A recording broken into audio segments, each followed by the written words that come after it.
Bismillahirrahmanirrahim. Elhamdülillah Rabbil alemin.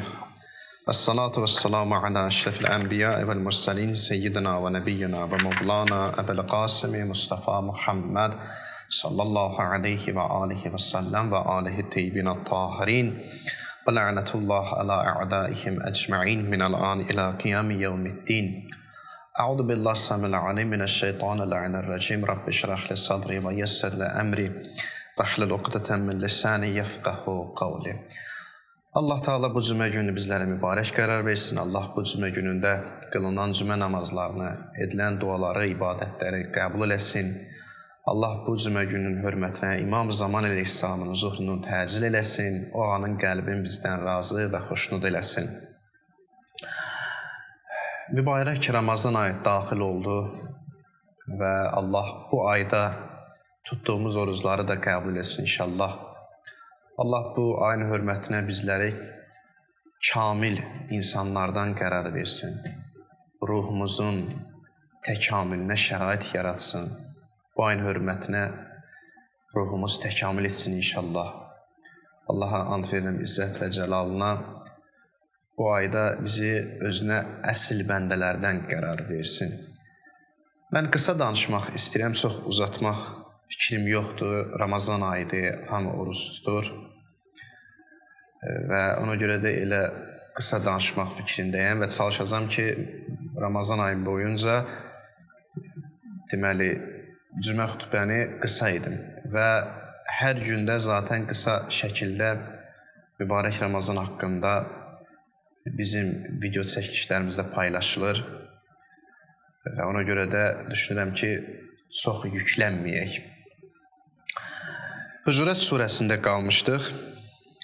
12-ci ayəsini oxuduq. Dedik ki, 12-ci ayədə keçən dəfə suizəndən danışdıq ki, o 12-ci ayəyə aid idi. O barədə danışdıq. Bir neçə məsələni dedik. Xülasəsi budur ki, zənn və gümanlardan çəkinməliyik. Başqaları haqqında axtarış aparmamalıyıq. Bir-birimizin qeybətini qırmamalıyıq. Yəni, yersiz, lazımsız şəkildə insanların həyatı barəsində axtarış aparmaq olmaz. Bu, İslam dinində, ümumiyyətlə, əqli cəhətdən də bu çox pis sayılır, qınanılır. Nə üçün mən ki, başqalarının həyatına daxil olmalıyam, müdaxil etməliyəm başqalarının həyatına? Heç kəsin eybini axtarmağa ehtiyac yoxdur. İnsan öz eybi ilə məşğul olsa, başqalarının eybini axtarmağa vaxt edə bilməyəcək. Amma təəssüf ki, biz elə eləyirik ki, gedib başqalarının eybi ilə məşğul oluruq, öz eybimiz yaddan çıxır. Sanki biz pakıq, hər şeydən münezzəhik və kənarda durmuşuq, insanların bir-birinin eybini axtarırıq ki, bu ictimai fəsada gətirib çıxarır. Və Quran da Hucurat surəsində bu şeylərdən insanı çəkindirir. Xüsusilə suizəndən keçən dəfə danışdıq. Suizəndən. Çünki bunların hamısı suizəndən qaynaqlanır da, qeybətdir. Başqalarının həyatı barəsində axtarış aparmaqdır. Bunların hamısı suizəndən. İnsan birinci zehnində düşünür ki, o pisdir və onun pisliyi barəsində gedir axtarış aparır. Adətən zehn o cür olanda ola bilər kənarda nəsə görsün onun barəsində, amma zehn o cür məsələlərə fokuslananda istər-istəməz insanların eybi ilə məşğul olacaq və bu da dinimiz və sağlam ağıl bu şeyi inkar edir. Ondan sonra gəldik Hucurat surəsinin 13-cü ayəsinə çatdıq ki, bugün oxuyuruq daha doğrusu. Buyurur ki, Allah, ya eyyuhənnəs İnna xalaqnakum min zəkerin və unsa. Ey iman gətirənlər, daha doğrusu ey insanlar, iman gətirən yox, ümumi insanlara müraciət edir ki, biz sizi bir qadın və kişidən yaratdıq. Və cəalnakum şuuban və qabailə. Və sizi millətlər, o cümlədən qəbilələr qərar verdik, böldük. Niyə böldük? İta'arafu inna akramakum indallah atqakum innallaha alimun xabir. Ona görə böldük ki, bir-birinizi tanıyasınız. Bir-birinizi ayırt edə biləsiniz. Allah innallaha alimun xabir. Allah biləndir, hər şeydən xəbərdardır. Bu ayə onu göstərir ki, ictimai münasibətlərdə insanın ən böyük dəyəri təqvasıdır. Hər şey təqva ilə ölçdüyümüz zaman ictimaiyyətdə nizam-intizam da bərpa olacaq. İnsanlara müraciət olunur və deyilir ki, bilin ki, təqvalı da Allah yanında üstün olan təqvalıdır. Sizin qəbilə olmağınız, sizin hansı bir millətdən olmağınız, hansı bir nəsildən olmağınız bu üstünlük deyil, üstünlük təqvalıdır. Özü də burada insanlara müraciət olunur. İman gətirənlərə yox. Bundan öncəki ayə iman gətirənlər ilə bu artıq o da ciddi bir məsələdir. Bütün insanlara aid edir ki, ey insanlar. Bundan əvvəlki ayələrə baxsaq, ey iman gətirənlər, burada isə deyir ki, ey insanlar. Demək istəyir ki, ey insanlar. İstər iman gətirəsiniz, gətirməyəsiniz, ümumi bir nizam-intizam var. O da budur ki, yalançı dəyərə aldanmayın. Hansısa qəbilədən olmaq, hansısa millətdən, nəsildən olmaq, bu sizi dəyərli eləmir. Ola bilər varlı bir qəbilədənsən, sayılıb zahirdə hörmət olunan bir qəbilədənsən, bu səni dəyərli eləmir. O demək deyil, başqalarını alçaltmalısan. Əsl dəyər Allah yanındadır. O da nədir? Təqva. O da təqvadır. Allahdan çəkinmək, Allahdan qorxmaq, günahlardan uzaqlaşmaq. Təqva insanı dəyərli eləyəcək. Sənin, mənim hansı nəsil kökdən olmağım bu bizi dəyərli eləməz. Ki, təəssüf ki, bugün biz görürük ki, üstünlük nəsillə ölçülür. Filankəsin nəslindəndir, bu bir üstünlükdür. Xeyr, üstünlük deyil. Bu üstünlük deyil. Üstünlük Allah təyin eləyir və Allah deyir, mən təqva ilə ölçüləm. Mənə təqva lazımdır. Mənə lazım deyil sənin hansı nəsildən olmağın, hansı kökdən olmağın.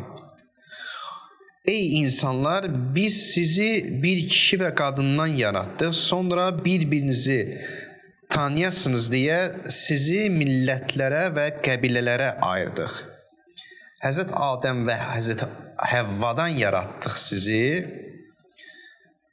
və onu göstərir ki, həm də bu söz sizi bir qadın və kişidən yaratdıq. Sizin zaten hamınız kök olaraq Həzrət Adəm və Həzrət Həvvaya gedib çıxırsınız. Yəni hamınız eyni soydansınız. Eyni soydansınız. Hamınız eyni nəsildənsiniz. Gəlib belə bölünməyiniz müəyyən zaman keçəndən sonra, dövr keçəndən sonra, əsr keçəndən sonra o demək deyil ki, gəlib bölünməyiniz ona görədir ki, biriniz digərinizdən üstündür. Xeyr. Bir dənə bunu düşün ki, mənim də babam Həzrət Adəmdir, sənin də baban Həzrət Adəmdir.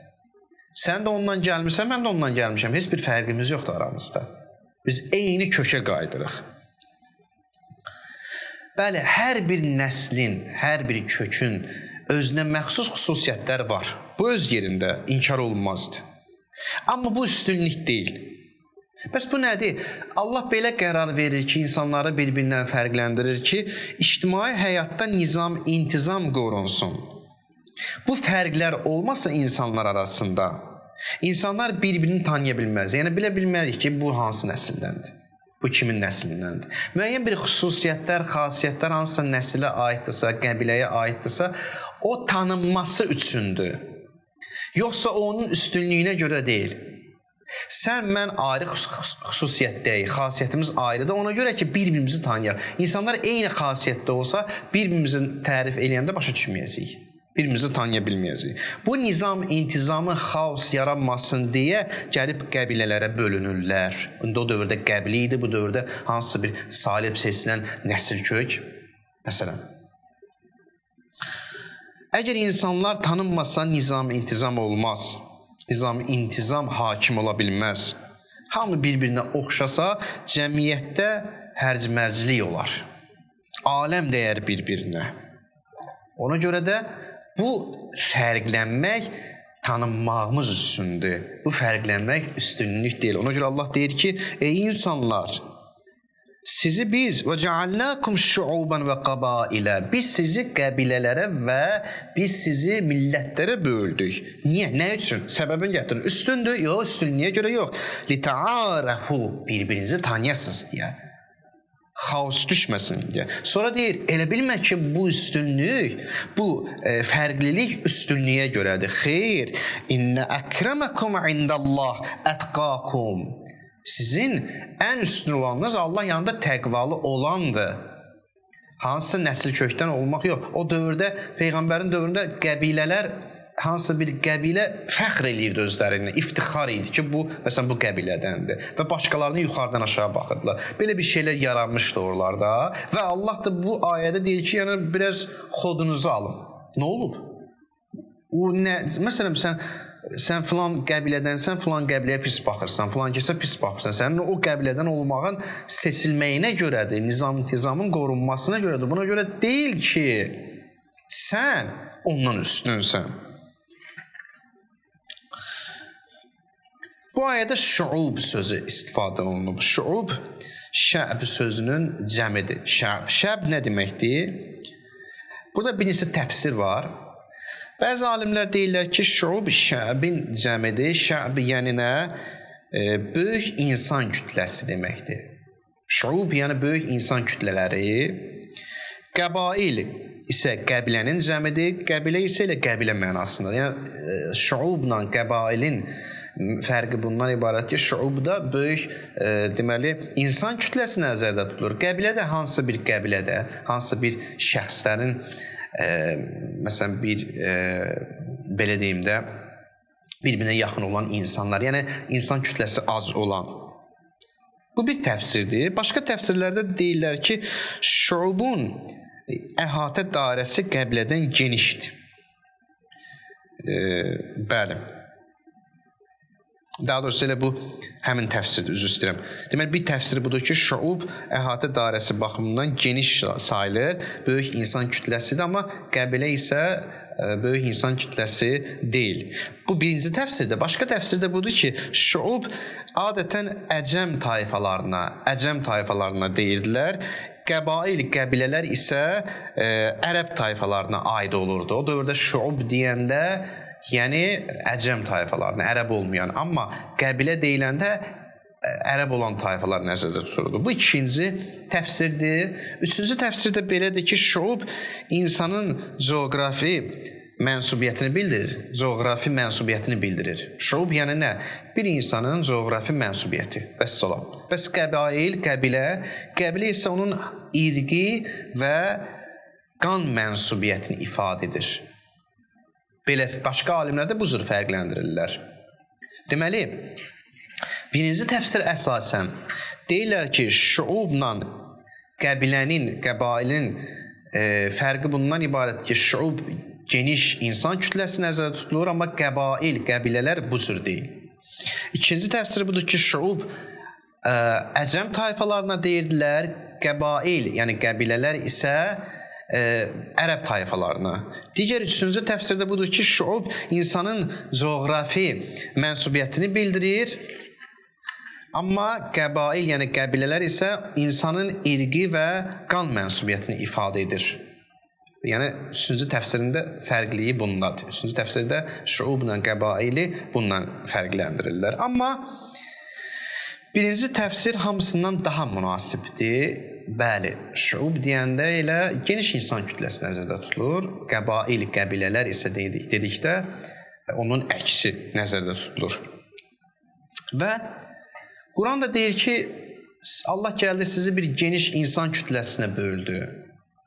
Allah gəldi sizi qəbilələrə böldü və Quran gəlir bu təəssübkeşliyi puç edir. Doğrudan da bu ayəyə baxanda, bu ayə keçmişdə qalmayıb. Hamdülillah, bugün də belə şeylər var. Bu ayə keçmişdə qalmayıb. Qəbilə ilə bugünə aiddir. Yox, bizdə qəbilə deyilən bir şey var elə. Hansısa bir nəsil kök, digər başqa bir nəsil kökə yuxarıdan aşağı baxanda özünü elə qəbilə kimi formalaşdırdı. Görürsünüz, ayə necə incədir, bugünkü dövrədə tətbiq olunur. Bəzən qız alıb vermək məsələsində. Filan kəsə qız vermirik. Niyə? Filan rayondandır məsələn deyirlər. Filan rayona qız vermək olmaz. Görürsünüz, bu yenə o təəssübkeşlik var. Gör, səndə nə problem var? Filan rayonun bir neçə nəfəri pisdirsə, o demək deyil ki, bütün o rayonda olanlar pisdir. Görürsünüz, insanda o təəssübkeşlik formalaşır. Mən qızımı ancaq özümkilərə verəcəm, öz yerlərimə verəcəm. Mənim oğlum ancaq öz yerlərinə, özümkiləri alacaq. Öz qohumlarından, mənim öz qohumlarından olan qızı alacaq. Görürsən, bu artıq insanlarda, istəsə də istəməsə də insanlarda o şey formalaşır. Hətta bugün bir övladın həyatının bədbəxt olması gəlir buna gətirib çıxardır ki, gedirlər ailə qururlar, sonra boşanma baş verir. Niyə? Çünki ailə, ata və ana o təəssübkeşliyindən gəldi, oğluna o qızı aldı və yaxud da qızını oğlana verdi. Təəssübkeşlik yarandı, orada təəssübkeşlik var idi. Görürsünüz, Allah sanki demək istəyir ki, bu təəssübkeşliyinizi aradan aparın, üstünlük təqvadadır. Baxın, o oğlan təqvalıdır yoxsa yox, bax, o qız təqvalıdır yoxsa yox. Sizin bu təəssübkeşliyiniz insanların həyatını, bir cavanın, bir gəncin həyatını məhv eləyir, məhvə sürükləyir. Ona görə ərəblərin və bugünkü dövrdə insanların etdiyi o iftixara qarşı Allah bir məsələ irəli sürür, təqva məsələsini, həqiqətini irəli sürür və o təəssübkeşlik puç edir. Quran bütün zahiri və maddi imtiyazların üstündən gəlir, xətt çəkir və imtiyazı, üstünlüyü təqva qərar verir. Təqva da nədir? Təqva Allahdan qorxmaq, Allahdan çəkinmək, insanın öz mənəviyyatına fikir verməsi, insan öz daxilinə fikir verməsi, bir sözlə insani həyat, gözəl həyat, Allah istəyən bir həyat yaşamaq, haramlardan uzaq olmaq və bu kimi şeylər. Bax, təqvadır bu. Buna fikir verən var. Bugün biz gözəlliyə fikir veririk ki, filan kəs gözəldirsə, mən onu alacam. Bəli, bu var. O gözəlliyə fikir verilməlidir, o öz yerində. Yəni demirəm ki, heç kəs zahiri gözəlliyə fikir verməsin. Amma zahiri gözəllikdə ilişib qalmaq olmaz. Baxmalıyıq ki, bu şəxsin ruhani gözəlliyi necədir? Ruhu təmizdir, təqva var, ruhu təqva libasını geyinib. Quran bütün bu zahiri və maddi imtiyazların üstündən xətt çəkir, təqvanı irəli sürür. Təqva da mənəvi və batini bir sifətdir. Zahiri bir sifət deyil. Allah da insanın mənəviyyatından, insanın batinindən xəbərdardır. Bilir kim təqvalıdır. Hətta təqvalılar arasında Quran deyir, ətqakum. Demirə təqvalı olanlarınızdır. Deyir, ətqakum, ən təqvalı olanlarınızdır. Təqvalılar çox ola bilər, amma ən üstünü kimdir? Ən təqvalı olanınız kimdirsə odur. Ona görə Allah gəlir, insanın ən üstün təqvasına fikir verir. Dəyərləndirməni, təqvalılar arasında dəyərləndirməni ən üstün təqva ilə dəyərləndirir. Təqva insanın canında, qəlbində olmalıdır. Zahirdə mən özümə təqva göstərim, ay mən təqvalıyam, günahdan çəkinirəm, zahirdə dilimdə zikr edeyim, onu bilmək olmaz. Bilmək olmaz. Ancaq Allah bunu bilər. Çünki ayənin sonunda nə deyir? Ayənin sonunda deyir ki, İnnallaha, bəli, ayənin sonunda deyir ki, İnnallaha alimun xabir. Allah xəbərdardır, biləndir, həmin bu təqvaya bağlayır. Yəni demək istəyir ki, yalandan təqva iddiasında olma. Bu sənin canında olmalıdır. Mən isə insanın canını görürəm, ruhun görürəm. Yalandan təqva iddiasında ola bilməzsən. Allah hər şeyi bilir və bilir ki, təqvada hansı dərəcədəsən. Yalandan təqva iddiasını eləmək. Bu günlərin zahiri təqva ilə insanları aldadırlar. İnsanlarda məsələn yalandan təqva göstərməklə pul yığırlar, aldadırlar və yaxud da xurafi bir şey yaradırlar. Nə ilə? Özünü zahiri təqva ilə göstərməklə bir, necə deyim, təriqət yaradır, məzhəb yaradır özündən və insanları o cür aldadır. Deyir, buna aldanmayın. İnsanın batinini, mənəviyyatını bilən Allahdır. Allah xəbərdardır kim təqvalıdır. Deməli, bu ayəyə baxanda ayə bizə izah eləmək istəyir ki, insanlar, İstər evlilik məsələsində olsun, ailə məsələsində olsun, ictimai münasibətdə olsun, müdir və işçi münasibətində olsun, satıcı, alıcı münasibətində olsun, bir-birinizə dəyər verəndə zahirə dəyər verməyini, ola bilər ki, mənim köynəyim imkanım yoxdur, pisdir, bu ola bilər. Amma o demək deyil ki, bu köynək mənim zahiri dəyərimdir, mənim batini dəyərimə fikir verməlisən. Bilmək olmaz, bəlkə o məndən təqvalıdır. Ailə münasibətində də təqva məsələsinə fikir verməlisən.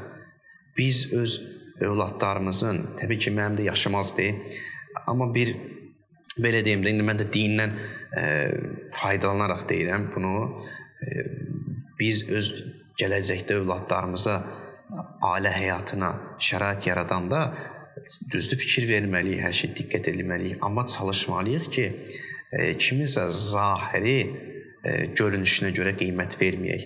Kiminsə hansısa bir qəbilədən, hansısa bir nəsildən olmasına görə zahiri görünüşə biz dəyər verməyək.